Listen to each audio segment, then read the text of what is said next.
Senator Judge Marcos is recognized. Magandang hapon po. Maraming salamat, Presiding Judge.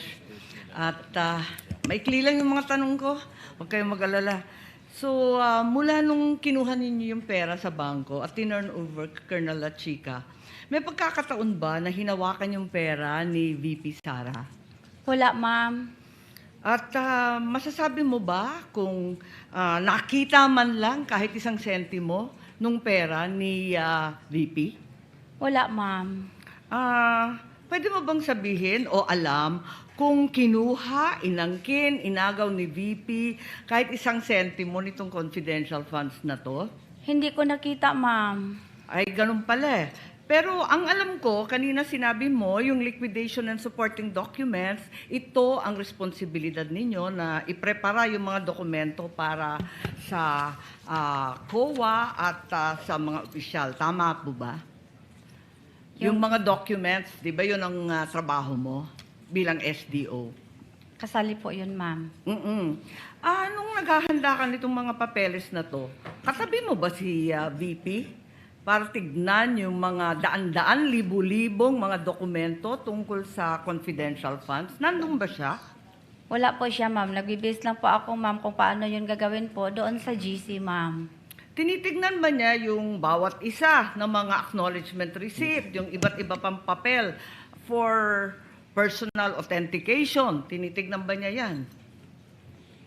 Basta, ma'am, yung mga acknowledgement receipt, ma'am, galing po yun kay security officer, ma'am, at binigay po niya sa akin, ma'am. At siya bang nagbigay sa iyo? Inabot ba niya yung mga resibong yan na tinatanong ngayon ng prosecution? Inabot po sa akin, ma'am, na naka-envelope po ng brown envelope ni security officer, ma'am, na si Colonel La Chica, ma'am. Si Colonel La Chica at hindi si VP Sara ang nagbigay sa inyo ng mga papeles.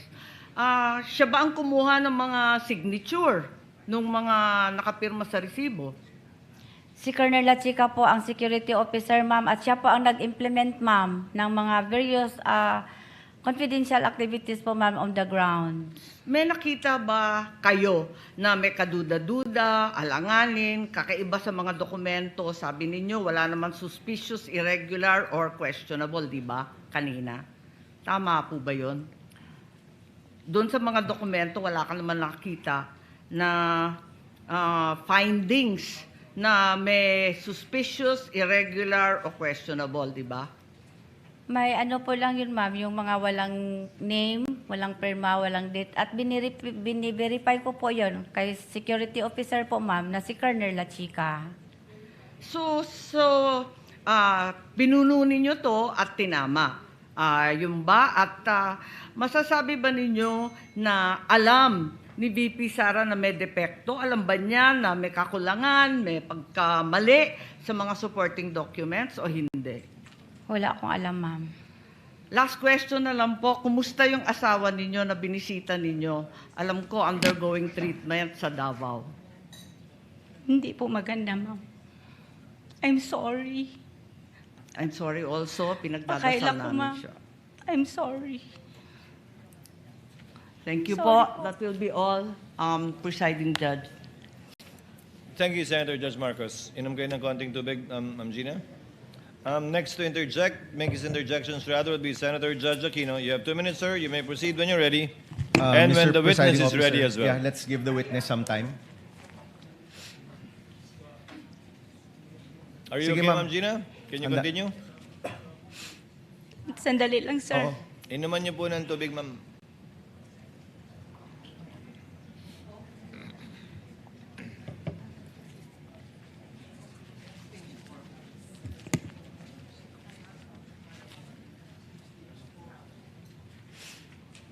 I'm sorry. I'm sorry to each one of you. I'm sorry po. It's okay, ma'am. Are you okay, ma'am? Can you continue? Okay po. Okay po. Okay, You may maraming proceed, salamat. Senator Judge Aquino. Maraming salamat, Mr. Presiding Officer. Okay.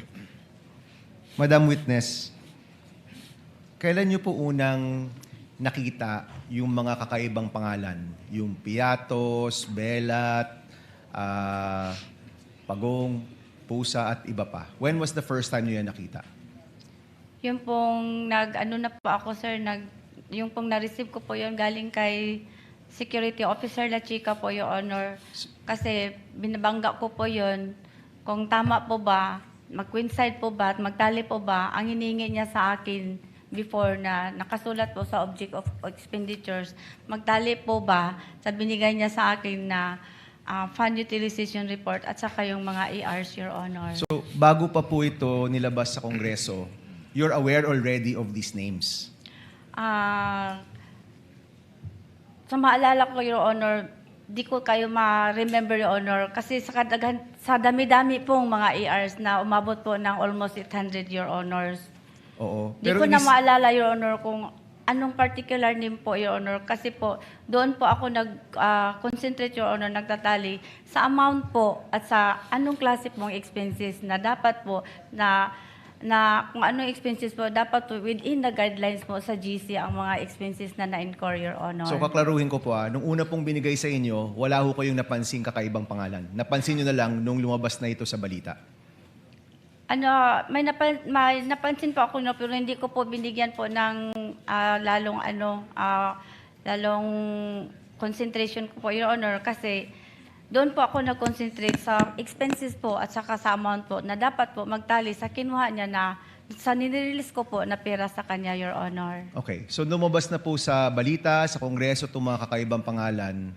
Doon nyo po ba naisip, naku, baka hindi totoong tao itong mga to, baka mga peking pangalan to. Naisip nyo po yun, ma'am? Ano na po, Your Honor, na kasi yung nag-verify po ako kay Colonel La Chica, Your Honor, ang sabi po niya sa akin na, Ma'am Gina, those are sensitive information po at saka confidential in nature po. Yung verify nyo po, kabuuan, Colonel La Chica, okay ba itong lahat? Or inisa-isa ninyo, may mga pangalan na kakaiba, may mga datos na mali-mali? Paano po yung pag-verify po ninyo? As a whole or in specific ways? Yung mga nadaanan ko lang po na mga acknowledgement receipt, Your Honor, May verify po kayong pangalan na kakaiba? di ko maalala, Your Honor, kasi more on po ako sa expenses po at saka yung sa amount Okay. po, Your Honor. So, ibig sabihin po, nung panahong binigay po yan sa inyo the first time, hindi nyo talaga pinansin yung mga pangalan. So, para po sa inyo, nung first time po yan nakarating sa inyo, tingin nyo po ba totoong tao yung mga pangalan o ang tingin nyo po ay alias po sila? Sa tingin ko po, Your Honor, naniwala po ako kay Colonel La Chica, Your Honor, kung ano po ang binigay na mga Opo. forms o mga reports nga galing sa kanya, Your Honor. Okay. Nagtiwala po ako na totoo po yun, Your Honor, at okay po yun, Your Honor, kasi siya po ang tinalagaan ni Vice President. May tiwala po din si Opo. Vice President Sara sa kanya, Your Honor. Madam Witness, I just want to be clear. Gusto ko lang malinaw na malinaw. Sa tingin nyo po, totoong tao yung mga pangalang yon o sa tingin nyo po, mga alias po sila ng mga totoong tao?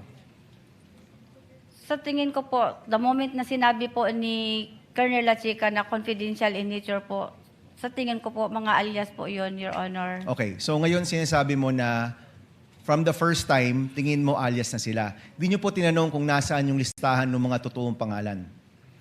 Hindi na po ako nagtanong, Your Honor, kasi confidential in nature po yun, Your Honor, at saka mga sensitive information po, Your Honor, sabi po ni Security Officer La Chica, Your Honor. Opo, pero pagdating naman po ni Colonel La Chica, tatanungin na rin namin siya kung nasaan yung listahan ng mga pangalan yun.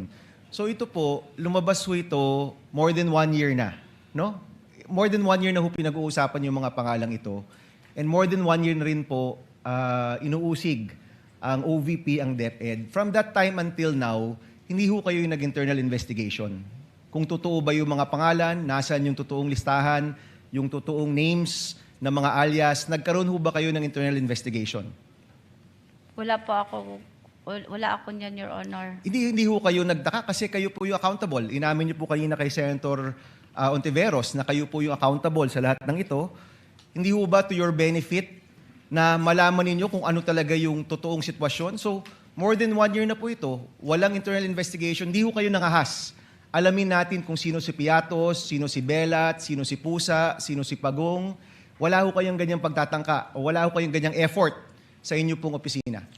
Kasi po, Your Honor, sa GC po, ang understanding ko po, Your Honor, hindi naman po kailangan po, Your Honor, na aliasis ba o hindi, Your Honor, ang nakalagay po sa acknowledgement, Your Honor. Pero In fact, Your Honor, wala pong format kung ano po ang form or template po ng acknowledgement receipt, Your Honor. Last point, Mr. Presiding Officer. More than 1 year na po ito, Ms. Acosta.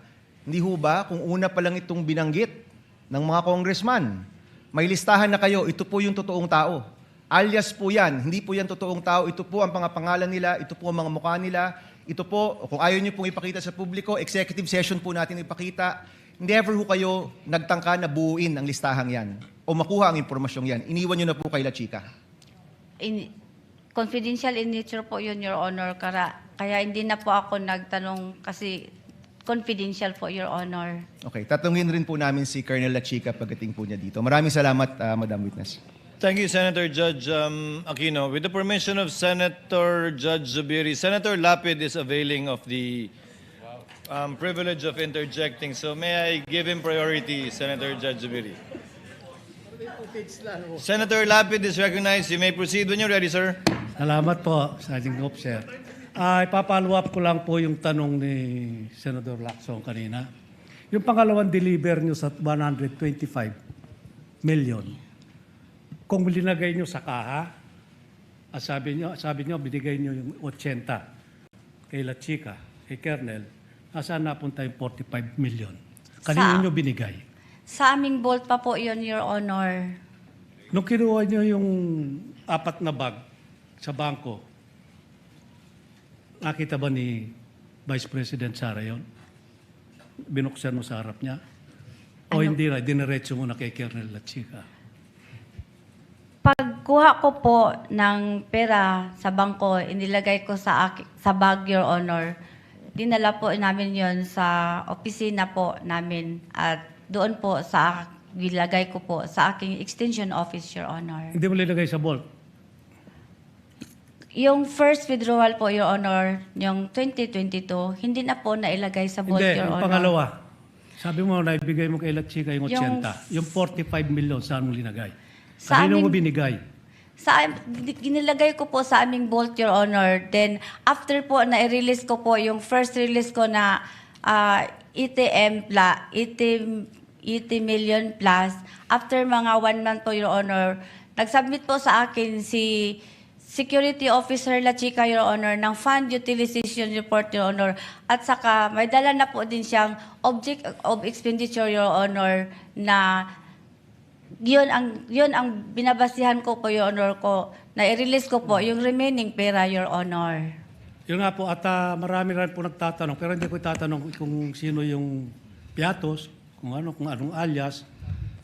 Sabi nga po ni Senator Risa Ontiveros, may kapangalan siya, may ka-birthday pa siya. Meron din pong sinabi yung prosecutor na may 2 lapid na nando doon. Papasalamat po ako kung totoong lapid yung kamag-anak ko po kasi. Sabi po kasi ng tatay ko, basta lapid kamag-anak ko. Kaya magpapasalamat po ako sa defense at kay La Chica kung nabigyan yung kamag-anak ko. Kung hindi, kung alias yun, paano yung pangalan at apelido namin na inalias nyo lang pala, hindi totoong tao? Thank you, Your Honor. Yung mga documents po na yan ay galing po sa Security Officer, Your Honor, na si Colonel La Chica, Your Honor, na itinalaga po ni Vice President, Your Honor. Kaya po nag-rely po ako, Your Honor, sa kanya kasi meron po siyang office order, Your Honor, na siya ang security officer, Your Honor, at siya po ang mag-implement ng mga various confidential operation or activities, Your Honor. Ba't yung pinagkatiwalaan si Colonel La Chica, may nakita ba kayong background niya? Nung siya, active pa siya hanggang ngayon. Meron ba siyang intelligence fund sa office niya, na sarili niya? Kasi karamihan ng mayor, local official, military, police, army, navy, may mga intelligence fund po yan. Siya ba meron bang sariling intelligence fund? Hindi ko alam, Your Honor. Hindi mo inalam? Hindi ko alam, Your Honor. Ayun lang po. Maraming salamat. Thank you, Senator Judge Lapid. Senator